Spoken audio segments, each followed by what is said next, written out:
സംസ്ഥാനത്തെ നടുക്കിയ ലഹരി മാഫിയയുടെ കോടികളുടെ ഇടപാടിന് പിന്നിലെ ഞെട്ടിക്കുന്ന ഡിജിറ്റൽ തെളിവുകൾ പുറത്ത്.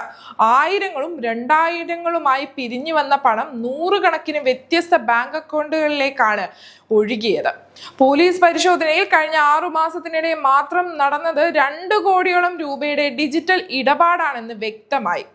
ഇത് വെറും തെരുവിലെ പെറ്റിക്കച്ചവടക്കാരുടെ ശൃംഖലയല്ല. കോളേജ് വിദ്യാർത്ഥികളും IT കമ്പനികളിലെ ടെക്കികളും അടക്കം ഈ ലഹരി വലയത്തിലെ പ്രധാന കണ്ണികളാണെന്ന് അന്വേഷണ സംഘം കണ്ടെത്തി. നിരപരാധികളായ യുവത്വത്തെ ലക്ഷ്യം വെച്ച് ഈ മാഫിയക്കെതിരെ കർശന നടപടിക്കാണ് ഇപ്പോൾ നീക്കം.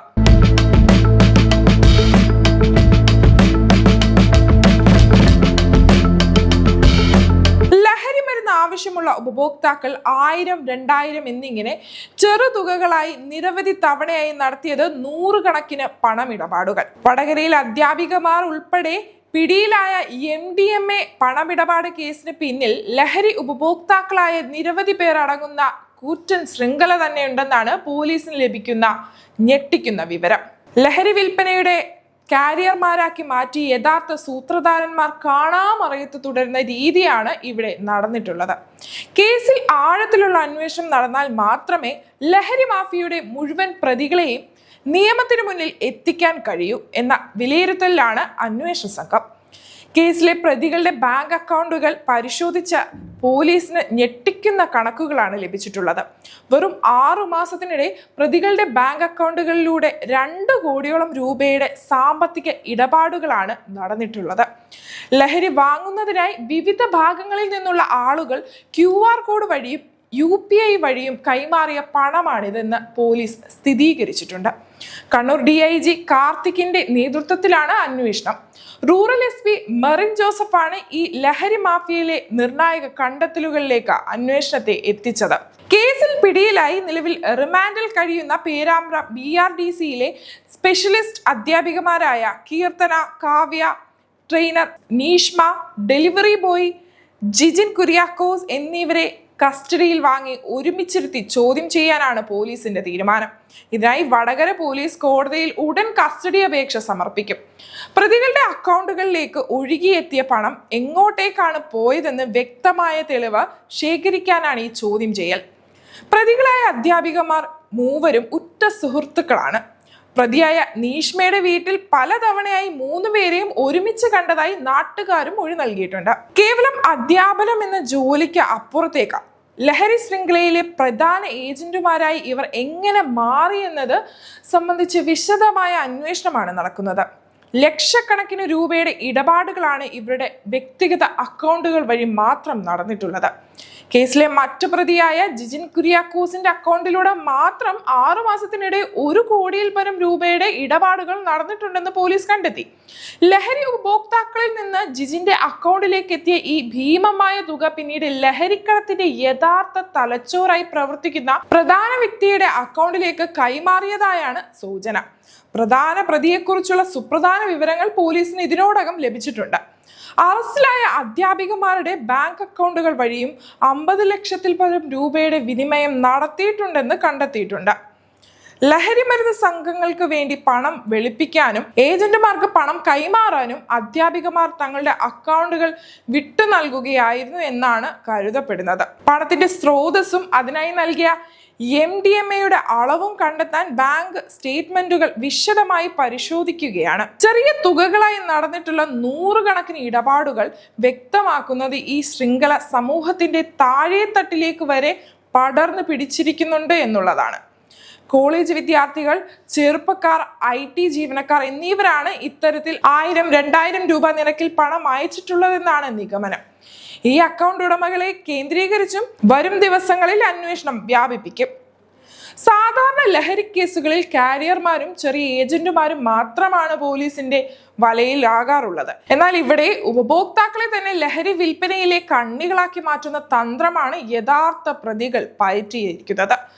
അതുകൊണ്ട് തന്നെ പ്രധാന കണ്ണികളെ കണ്ടെത്തി വലയിലാക്കുക എന്നത് പോലീസിന് വലിയ വെല്ലുവിളിയാണ്. പെൺകുട്ടികളെയും അധ്യാപികമാരെയും മുന്നിൽ നിർത്തി അന്വേഷണ ഏജൻസികളുടെ കണ്ണുവെട്ടിച്ച് ലഹരി വ്യാപാരം നടത്താനാണ് ലഹരി മാഫിയ പദ്ധതിയിട്ടത്. പരിശോധനകളിൽ സംശയം തോന്നിയിരിക്കാൻ ഇവർ കൈക്കൊണ്ട രീതിയിൽ അന്വേഷണ സംഘത്തെ പോലും ഞെട്ടിപ്പിച്ചിട്ടുണ്ട്. ഇതിനു പിന്നിൽ പ്രവർത്തിച്ച വൻതോതിലുള്ള അന്തർ സംസ്ഥാന ലഹരി റാക്കറ്റിലേക്ക് അന്വേഷണം നീളുമെന്നാണ് സൂചന. വടകര ഡിവൈഎസ്പിയുടെ നേതൃത്വത്തിലുള്ള പ്രത്യേക അന്വേഷണ സംഘമാണ് കേസ് അന്വേഷിക്കുന്നത്. പ്രതികളെ കസ്റ്റഡിയിൽ കിട്ടുന്നതോടെ വരും ദിവസങ്ങളിൽ കൂടുതൽ അറസ്റ്റുകൾ ഉണ്ടാകുമെന്നാണ് സൂചന. അധ്യാപികമാരിൽ നിന്ന് ലഭിക്കുന്ന വിവരങ്ങളുടെ അടിസ്ഥാനത്തിൽ ലഹരിയുടെ പ്രധാന ഉറവിടം കണ്ടെത്താനുള്ള തിരച്ചിൽ പോലീസ് ഊർജിതമാക്കിയിട്ടുണ്ട്. ഈ സംഭവത്തിൽ കടുത്ത നിലപാടുമായി മുഖ്യമന്ത്രി വി.ഡി. സതീശൻ രംഗത്തെത്തി. വിദ്യാലയങ്ങളെ ലഹരി കേന്ദ്രങ്ങളാക്കാൻ അനുവദിക്കില്ല. ഈ കുറ്റകൃത്യത്തിൽ ആർക്ക് പങ്കുണ്ടെങ്കിലും അവർ അധ്യാപകരായാലും ഉന്നതരായാലും നിയമത്തിന്റെ മുന്നിൽ കൊണ്ടുവരും. കേരളത്തിന്റെ യുവത്വത്തെ നശിപ്പിക്കുന്നവരോട് സർക്കാരിന് ഒരു വിട്ടുവീഴ്ചയും ഉണ്ടാകില്ല എന്ന് അദ്ദേഹം വ്യക്തമാക്കി. സംസ്ഥാന ഹോം മിനിസ്റ്റർ രമേശ് ചെന്നിത്തലയും ശക്തമായ പ്രസ്താവനയുമായി എത്തി. ലഹരി മാഫിയയ്ക്ക് ഒത്താശ ചെയ്യുന്നവരെ വെറുതെ വിടില്ല. വടകര കേസ് ഒരു മാതൃകയാക്കും. സ്കൂൾ കോളേജ് ക്യാമ്പസുകളിൽ പ്രത്യേക സ്ക്വാഡുകളെ നിയോഗിക്കും. രക്ഷിതാക്കളുമായും PTA-യുമായും ചേർന്ന് ലഹരി വിരുദ്ധ ബോധവൽക്കരണം ശക്തമാക്കും എന്ന് അദ്ദേഹം പറഞ്ഞു. രണ്ടുപേരുടെയും നിലപാട് വ്യക്തമാണ്. ലഹരിക്കെതിരെ സീറോ ടോളറൻസ്. അന്വേഷണം ആരിലേക്ക് നീണ്ടാലും പൂർണ്ണ പിന്തുണ പോലീസിന് നൽകുമെന്നും സർക്കാർ അറിയിച്ചു. ചുരുക്കത്തിൽ ക്യാമ്പസുകളെ ലഹരിമുക്തമാക്കാനുള്ള പോരാട്ടത്തിന് സർക്കാർ തന്നെ മുൻപന്തിയിൽ ഉണ്ടാകുമെന്ന സന്ദേശമാണ് ഈ പ്രസ്താവനകൾ നൽകുന്നത്. ഇതൊരു ലഹരി കേസ് മാത്രമല്ല, ഇത് നമ്മുടെ തലമുറയുടെ മേൽ വീണ ഒരു ഡിജിറ്റൽ ആക്രമണമാണ്. 1000ഉം 2000ഉം UPI വഴി വന്നപ്പോൾ ആരും ശ്രദ്ധിച്ചില്ല. 100 കണക്കിന് അക്കൗണ്ടുകൾ നിറഞ്ഞപ്പോൾ പോലീസിന് പോലും പിടികിട്ടിയില്ല. 6 മാസം കൊണ്ട് 2 കോടി, ഒരു കമ്പനിയുടെ ടേൺ ഓവർ പോലെ. ക്ലാസ്സിലിരുന്ന വിദ്യാർത്ഥി, കോഡ് എഴുതിയ ടെക്കി, നാളെയുടെ ഭാവി, അധ്യാപികമാരെ ചോദ്യം ചെയ്യേണ്ട ഗതികേട് വരെ എത്തി നമ്മൾ. ലഹരി ഇനി ഗുണ്ടകളുടെ കയ്യിൽ കഞ്ചാവ് പതിയല്ല.